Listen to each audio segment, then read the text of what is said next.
Burası Eyüpiye ilçemize bağlı Sağlık Köyü, yani Cübbül Hayat. Mahalle sakinleri Hüdapar'ı arayarak selden dolayı yaşadıkları mağduriyetleri dile getirmek üzere bizler de kendilerini ziyarete geldik. Burası Şanlıurfa Eyüpiye Sağlık Mahallesi Çiftlik Mezrası.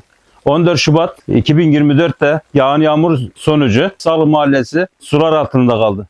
Ve bütün yetkilileri arayarak derdimizi anlatmaya çalıştığımız halde bize hiçbir yetkili dönüş yapmadı. Sağ olsun başkanımız derdimizi dinlemeye geldi. Şu anda bizim derdimiz, altyapı sorunumuz bir türlü çözülemedi.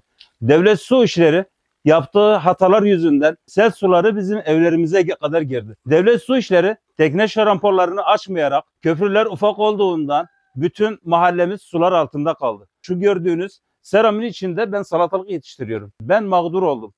Diğer çiftçi arkadaşlarım, seracı arkadaşlarım da benim gibi mağdur oldular. Büyükşehir'i arıyorum. Efendim başkan sahada, size dönüş yapılacak. Bugün bir haftadır biz bu mağduriyeti yaşıyoruz ve yaşamaya devam ediyoruz. Aradığımız halde bize cevap, yanıt verilmiyor. Nedir, bizim suçumuz ne? Biz bu toprağın vatandaşı değil miyiz? Biz kimiz?